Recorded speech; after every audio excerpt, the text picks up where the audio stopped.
Welcome to me and my heartful cooking. சிம்பிளான பக்கவான பன்னீர் டிக்கா எப்படி செய்யலாம்னு பார்ப்போம் வாங்க. அப்படியே சப்ஸ்கிரைப் பண்ணிக்கோங்க. தேங்க்யூ. திக்கான கர்ட் இல்ல யோகா 3 டேபிள் ஸ்பூன் சேர்த்துக்கலாம்.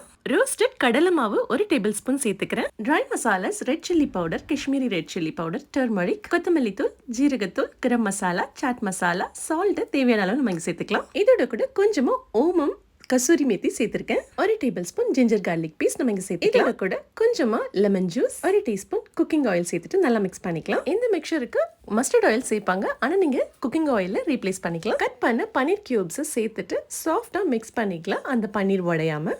இதோட கூட அனியன்ஸ், கேப்சிகமையும் மிக்ஸ் பண்ணி நான் இங்க டூத் பிக் எடுத்துட்டு அதோட பன்னீர், அனியன், கேப்சிகமா ஃபிக்ஸ் பண்ணியிருக்கேன். உங்கள்கிட்ட ஸ்க்ரூவர்ஸ் இருந்தால் நீங்கள் ஸ்க்ரூவர்ஸ் எடுத்துக்கோங்க. ஒரு 15 to 20 மினிட்ஸ் நீங்கள் ரெஃப்ரிஜரேட் பண்ணி நான் ஸ்டிக் தவால நீங்கள் ரோஸ்ட் பண்ணி எடுத்துக்கலாம். அப்படி இப்படி திருப்பி 4 பக்கமும் நல்லா ரோஸ்ட் பண்ணிட்டு சூப்பரான பன்னீர் டிக்கா ரெடி. மறக்காம சப்ஸ்கிரைப் பண்ணிக்கோங்க. மீண்டும் சந்திப்போம்.